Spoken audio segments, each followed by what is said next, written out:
ഇപ്പോൾ പറയുവാണെങ്കിൽ ആരായിരിക്കും പറയാം ഈ രേണുസുതി അല്ലെങ്കിൽ അങ്ങനെയുള്ളതിൽ ആരായിരിക്കും വരാൻ പോകുന്നത്? ചേട്ടൻ്റെ ഒരു ഈ സോഷ്യൽ മീഡിയയിൽ ഇപ്പോൾ കാണിച്ചുകൊണ്ടിരിക്കുന്ന പലതും ശരിയല്ല എന്നുള്ളതാണ് എൻ്റെ അഭിപ്രായം. കാരണം ഇതിലുള്ളവരല്ല വരിക, ചുമ്മാ നമ്മൾ കിടന്ന് അവർക്കുള്ള അവസരം കൂടെ ഇല്ലാതെ. കാരണം ഇത് വളരെ കോൺഫിഡൻഷ്യലായിട്ടുള്ളൊരു സംഭവം.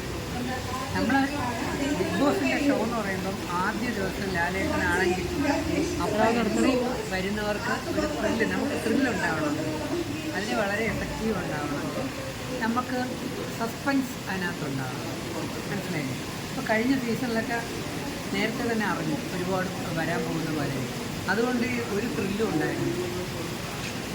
അപ്പം ഇതിൻ്റെ സീസണിൽ ഞങ്ങളുടെയൊക്കെ ഒന്നാമത്തെ സീസൺ, രണ്ടാമത്തെ സീസൺ, മൂന്നാമത്തെ സീസൺ ഒന്ന് വളരെ കോൺഫിഡൻഷ്യലായിരുന്നു. ഇപ്പോൾ ചിലർ ഇത് കഴിഞ്ഞ ഉടനെ തന്നെ എന്ത് ചെയ്യുന്നു, മറ്റുള്ളവരോട് പറയുന്നു, പ്രൊമോഷൻ വർക്ക് കിടക്കുന്നു, PR വർക്ക് റെഡിയാക്കുന്നു, അങ്ങനെ ബിഗ് ബോസ് ഷോയുടെ ക്വാളിറ്റി തന്നെ ഇല്ലാതെ ആ ഷോയെ ആത്മാർത്ഥമായി ഇഷ്ടപ്പെടുന്ന ഒരു വ്യക്തി എന്നുള്ള നിലയിൽ ഞാൻ പറയുന്നുള്ളൂ. അതുകൊണ്ട് എൻ്റെ ഒരു അഭിപ്രായത്തിൽ ഇതുവരെ സോഷ്യൽ മീഡിയയിൽ വന്ന ഒരു ആർട്ടിസ്റ്റുകളും ചിലപ്പോൾ കണ്ടു എന്ന് വരില്ല, വേറെ ആർട്ടിസ്റ്റുകളായിരിക്കും വരുന്നത്. മനസ്സിലായില്ലേ? ഇപ്പം നമ്മൾ ചുമ്മാ പറഞ്ഞ് ചമ്മി നാറി അഴിഞ്ഞു പോകുന്നതിനേക്കാൾ നല്ലത് എന്നെപ്പോലെയുള്ള വ്യക്തികളെ സംബന്ധിച്ച്, എന്നെപ്പോലെയുള്ള വ്യക്തികളെ പറയുന്ന വാക്കുകൾ വിശ്വസിക്കുന്ന ധാരാളം ജനങ്ങളുണ്ട്. മനസ്സിലായില്ലേ? കാരണം അത് ആ ഒരു ധാർമ്മികതയിലൂടെ പോകുന്നതുകൊണ്ടാണ്. പണം ഉണ്ടാക്കാൻ വേണ്ടി എന്തെങ്കിലുമൊക്കെ പറഞ്ഞ് വീഡിയോ ഇടുന്നതാണ് നല്ലത്. മനസ്സിലായി? ഇപ്പം ഞാനിത് പറഞ്ഞുകൊണ്ട് കുറേ പേര് തെറി വിളിച്ചെങ്കിൽ എന്നുള്ള സന്തോഷം മാത്രമേ. കാരണം നമ്മുടെ കൾച്ചർ അങ്ങനെ ആയിപ്പോയി, കുറേ എണ്ണം, അത്രേ ഉള്ളൂ. അതുകൊണ്ട് ഇപ്പം സോഷ്യൽ മീഡിയയിൽ കാണിച്ചുകൊണ്ടിരിക്കുന്ന പലരും ഉണ്ടാകാൻ സാധ്യതയില്ല എന്ന് ഞാൻ ഉറപ്പിച്ച് വിശ്വസിക്കുന്നു. അപ്പോൾ അത് ഒരു സർപ്രൈസാണ്, സസ്പെൻസാണ്. എനിക്ക് ഏകദേശം ഒരു ധാരണയുണ്ട്, പക്ഷേ അത് ഇപ്പോൾ പറഞ്ഞതുകൊണ്ട് ഒരു കഥയില്ല. അത് നമുക്ക്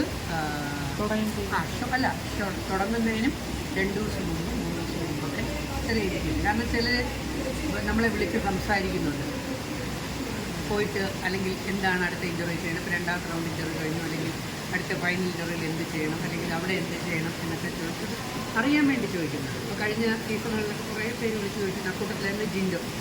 ആക്ച്വലി ജിൻഡോയ്ക്ക് ഞാൻ അതിൻ്റെ കുറേ ട്രെയിനിങ്ങും കോച്ചിങ്ങും കൊടുത്തുകൊണ്ടാണ് ജിൻഡോ എൻ്റെ സ്റ്റുഡൻ്റ് എന്ന് പറഞ്ഞത്. അല്ലാതെ ഞാനും ജിൻഡോയും തമ്മിലെന്ന് പറയുന്നത് 10-15 വയസ്സിൻ്റെ വ്യത്യാസം മാത്രമേ ഉള്ളൂ. ഞാൻ കോളേജിൽ പഠിപ്പിച്ച കുട്ടിയൊന്നുമല്ല. പലരും വിചാരിച്ചതെന്ന് പറയുന്നത് എൻ്റെ കോളേജിലെ സ്റ്റുഡൻ്റ് അല്ല. ജിൻഡോയൊക്കെ എത്രയോ വർഷം മുമ്പ് കോളേജിൽ പോകുന്നതിന് മുമ്പ് നമ്മളിപ്പോൾ 2 അക്ഷരം പഠിക്കാൻ വന്നാലും നമ്മുടെ സ്റ്റുഡൻ്റ് അല്ലേ? കളരി ആശാൻ്റെ അടുത്ത് കളരി ആശാനേക്കാൾ 5 വയസ്സിന് താഴെയുള്ള ആൾ പഠിക്കാൻ വന്നാലും കളരി ആശാൻ്റെ ശിഷ്യൻ തന്നെയല്ലേ? കരാട്ടെ ബ്ലാക്ക് ബെൽറ്റ് മാസ്റ്ററിൻ്റെ അടുത്ത് വരെ പഠിക്കാം. അതുപോലെ തന്നെ ഇതിനകത്തുള്ള കുറേ കാര്യങ്ങൾ പഠിക്കാനും മനസ്സിലാക്കാനും പലവട്ടം ജിൻഡോ കോൺടാക്ട് ചെയ്തപ്പോഴാണ് ജിൻഡോയ്ക്കാനുള്ള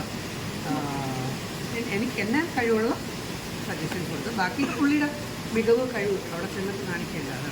അതുകൊണ്ടാണ് ഞാൻ എൻ്റെ സ്റ്റുഡൻറ്റെന്ന് പറഞ്ഞിരുന്നത്. അപ്പോൾ ചില ഒരു തെറ്റിദ്ധാരണ മാറ്റാൻ കൂടെയാണ്. ചില പറഞ്ഞു, അയ്യോ ജിൻഡോയുടെ സാറാണ്. അപ്പോൾ ജിൻഡോയുമായിട്ടെന്ന് പറയുമ്പോൾ അപ്പോൾ എനിക്കൊരു 70-80 വയസ്സുണ്ടെങ്കിൽ 65-70 വയസ്സുണ്ടല്ലോ എന്നുള്ളത്. നമ്മുടെ ആൾക്കാരെങ്ങനെയാണ് തലമുടി തരക്കുക പറഞ്ഞ വയസ്സിനായിട്ടാണ് അല്ലേ? നമ്മുടെ ടോം ക്രൂസ് ഇപ്പോഴും ഈ 65 വയസ്സിൽ 62 വയസ്സ് കഴിഞ്ഞിട്ട് നല്ല കർപ്പനായിട്ട് ചെയ്യുന്നു. ഫോർവേഡാണ്, നമ്മൾ ഭയങ്കര മുൻപന്തിയിലാണ്, വികസിതമായ മനസ്സാണെന്നൊക്കെ പറഞ്ഞാലും നമ്മൾ പ്രായമുള്ളവരെ ഇൻസൾട്ട് ചെയ്യുന്ന ഒരു തരത്തിലുള്ള കഥാപാത്രം. അപ്പോൾ മിക്കവാറും ബിഗ് ബോസിൽ പ്രായമുള്ള 2-3 പേരിലും വരണമെന്ന് ഞാൻ അഭിപ്രായം. മീൻസ് ഒരു 40-ന് മുകളിൽ നിൽക്കുന്ന 2-3 പേര് വരും, അതിൽ ഒരു നടി വരും എന്നുള്ള കാര്യം എനിക്ക് ഉറപ്പാണ്. പക്ഷെ ഞാൻ അത് പറയില്ല. ഒരു പക്ഷേ ലാസ്റ്റ് ഒരാൾ വയലുകാരനാണ് കഴിക്കുന്നതെങ്കിലും അല്ലേ? നമ്മൾ ചുമ്മാ പറഞ്ഞിങ്ങനെ എടുത്തിട്ട് അവസാനം അത് പലത് ശരിയായില്ലെങ്കിൽ നമുക്ക് വാക്കിന് വില നഷ്ടപ്പെടും. നമ്മുടെ ക്രെഡിബിലിറ്റി പോയി കഴിഞ്ഞാൽ നാണക്കേടല്ലേ? ഒരു ക്രെഡിബിലിറ്റി ഉണ്ടല്ലോ. അപ്പോൾ നിങ്ങളിപ്പോൾ എൻ്റെ ഓടി വന്നത് എന്തുകൊണ്ടാണ്? രജിത്തേട്ടൻ പറഞ്ഞാൽ പലതും ശരിയായിരിക്കും എന്നുള്ളത് തോന്നിയിട്ടല്ലേ? അല്ലേ? ഞാൻ ഇതുവരെയ്ക്ക് എന്നും പറഞ്ഞു വന്നിട്ടില്ല. ക്രെഡിബിലിറ്റി കളഞ്ഞാൽ പിന്നെ നമുക്കൊരു വില ഉണ്ടാവില്ല. അതുകൊണ്ട് നിങ്ങളുടെ ഉള്ളിലുള്ള എന്നെക്കുറിച്ചുള്ള വിശ്വാസവും ക്രെഡിബിലിറ്റിയും നിലനിർത്തേണ്ടത് ആരുടെ ഉത്തരവാദിത്വമാണ്? എൻ്റെ തന്നെ ഉത്തരവാദിത്വം. അതുകൊണ്ട് നമുക്ക് കാത്തിരുന്ന് കാണാം. തുടങ്ങാൻ കാത്തിരിക്കുകയാണ്. പക്ഷേ അടുത്തിടയ്ക്കാൻ തുടങ്ങാനും സാധ്യതയില്ല. ബിഗ് ബോസ് ഉടനെ തുടങ്ങാനും സാധ്യതയില്ല എന്നാണ് എൻ്റെ ഒരു കാഴ്ചപ്പാട്. മിക്കവാറും കുറച്ച് ലേറ്റാവും. അല്ലാതെ അടുത്ത മാസം തുടങ്ങുന്നതെന്ന് ഞാൻ വിശ്വസിക്കുന്നില്ല. കുറച്ച് ലേറ്റാവും എന്ന് തന്നെ ഞാൻ വിശ്വസിക്കുന്നു. ഓക്കെ, വിശദമായിട്ട് പറഞ്ഞില്ലേ?